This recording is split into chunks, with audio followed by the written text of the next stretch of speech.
Në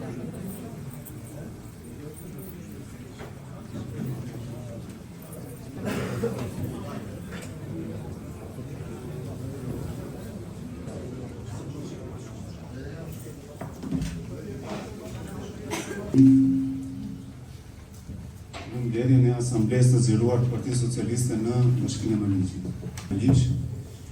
Kjo mbledhje e asamblesë të zgjeruar të Partisë Socialiste në bashkinë tonë vjen pas mbledhjes të asamblesë e cila është zhvilluar rreth një javë më parë në datën 21 mars për të ndarë me ju, për të ndarë me asamblenë e bashkisë tonë udhëzimet që morën nga mbledhja e asamblesë kombëtare.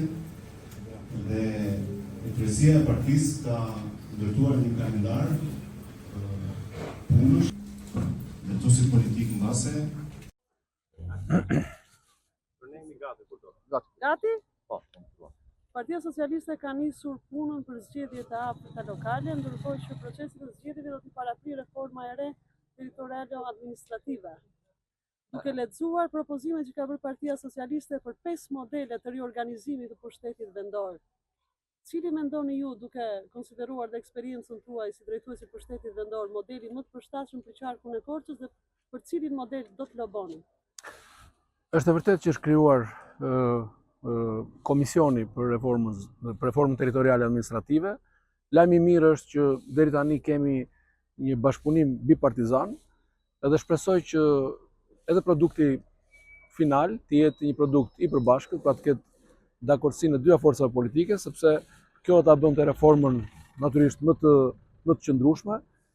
Nëse i referoheni varianteve që besoj kanë rrjedhur në media nga diskutimet e dieshme të grupit parlamentar të Partisë Socialiste, ku janë prezantuar disa mendime, propozime, variante nga antarët e Partisë Socialiste në këtë komision, unë nuk mund të nxitoj të them një vlerësim. Natyrisht ka avantazhe dhe disavantazhe për secilin prej varianteve deri tanishme që kemi dëgjuar dihet, varianteve që mund të furnizohen në komision nga antarët e tjerë të komisionit që nuk janë antarë të grupit Partisë Socialiste. E rëndësishme është që produkti final natyrisht duhet të orientohet nga nevoja për të rritur eficiencën e bashkive tona. Ka mënyra ndryshme se si kjo arrihet përmes harmonizimit të zonave rurale me zonat urbane. Një gjë e mirë e reformës vitit 2015 është që ne për herë të parë patëm bashki që janë edhe rurale edhe urbane. Kemi për shembull në qarkun e Korçës për të kthyer te pyetja juaj. Ne kemi fushën e dytë më të madhe bujqësore në Shqipëri. Siç ka qenë formula para 2015-s, me bashki urbane dhe komuna rurale, nuk mund të shfrytëzonim këtë potencial. Bëm një hop shumë të madh me bashkitë e ndërthurura urbane rurale dhe kjo duhet patur parasysh, mendoj unë, për gjithë vendin, veçanërisht për qarkun tonë sa i përket zonës bujqësisë, që formula të jetë një formulë që të çliron sa më shumë potenciale dhe mundësi. Unë mendoj një fjali vetëm. Unë mendoj që qarqet tona, bashkitë tona periferike, pra jo të metropolit, sot janë në një moment shumë të rëndësishëm reflektimi për shkak të tendencës së lëvizjeve migratore që nuk mund t'i fshejmë brenda vendit e kam fjalën. Gjithmonë ka një tërheqje drejt metropolit, do të jetë gjithmonë, nuk është vetëm në Shqipëri, është fenomen ndërkombëtar dhe i takon bashkive dhe pra pushtetit vendor të gjejë formulën se si të zhvillojë potencialet e veta të zhvillimit në mënyrë që të mbajë të gjitha potencialet e veta ekonomike në mënyrë që të mbajë popullsinë të lidhur me territorin. A ekziston rreziku që reforma territoriale e re të ngjajë reformës territoriale të vitit 2014 dhe të kemi një reformë territoriale që orientohet drejt grumbullimit të votave dhe drejt një riorganizimit të pushtetit që i jep avantazh Partisë së Pushtet, se besoj që me votat tuaja do ta miratoni, apo një reformë territoriale që do të synojë decentralizimin, shërbime për çdo qytetar dhe një eficiencë financiare? Absolutisht që nuk duhet të jetë në tavolinë ky faktori politik.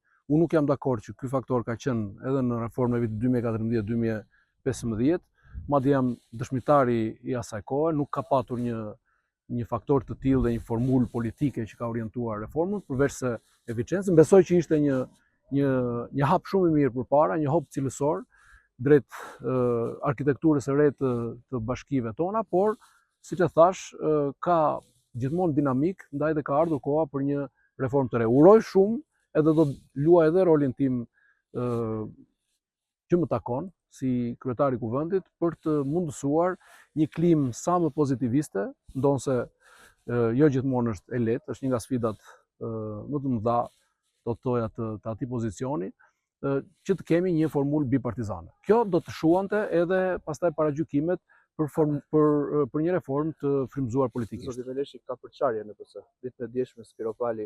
Nëse e thua ti, Okej, atëherë. A ka përçarje në PS? kujt i referohen? Nëse referoheni thashë themeve, unë nuk mund të komentoj thashë theme pa substancë politike. Nuk di ç'do të thotë përçarje, natyrisht ka diskutime, orë të gjata diskutimi kemi patur dje dhe kjo besoj është e shëndetshme. Pra nuk ka përçarje. Natyrisht që s'mund të quhet përçarje diskutimi. Ne nuk jemi një formacion ushtarak pa mendime, edhe pa frym diskutimi dhe pa demokraci të brendshme, por mendoj që ju i referohen disa thashë themeve, të cilat s'kan lidhje fare me substancën politike Nuk është e vërtet të zhvillimeve të brendshme dhe një partie politike. Nuk është e vërtet mediatizimi i djeshëm kur kryeministri Rama i ka thënë Spiro Palit, ish ministres së jashtme, se duhet pushoj, nga ana tjetër i ka thënë Gjiknurit se duhet që të bëj kujdes me telefonin, mos përgjoj, e nga ana tjetër edhe ish ministri të brendshëm Ervin Hoxhës për të mos u ulur nëpër kafenë e komisariatesh? Ja, këto për shembull nuk kanë fare lidhje me pyetjen tuaj siç e kuptova unë. Këto janë thashë theme pa asnjë kontekst politik. Edhe një pyetje tjetër tek Urdhroni. Për sa i përket bashkimeve minoritare. Po. Ato kanë një status të veçantë dhe një kërkesë nga Bashkimi Evropian që të mos preje. Çfarë do të ndodhi me to? Për shembull, kemi rastin e Pusecës, Finiqit i Marës që janë zona minoritare. Se i marra s'është, po. Do të shkrihen me të tjerat? Nuk kemi ende te një version përfundimtar, kështu që s'mund ta them unë, edhe s'mund ta them tani, edhe nuk e di, por mund të konfirmoj që identiteti kulturor, etnokulturor, gjuhësor është një nga elementet e rëndësishëm që po merret, duhet të merret dhe po merret në konsiderat nga Komisioni i Reformës. Padyshim është një nga faktorët që duhet mbajtur parasysh. Për ne, ai mozaik etnokulturor dhe gjuhësor është një vlerë. Në rajonin tonë për shembull ne kemi minoriteti Maqedonas, i cili absolutisht është një vlerë për rajonin tonë që duhet ruajtur. Faleminderit.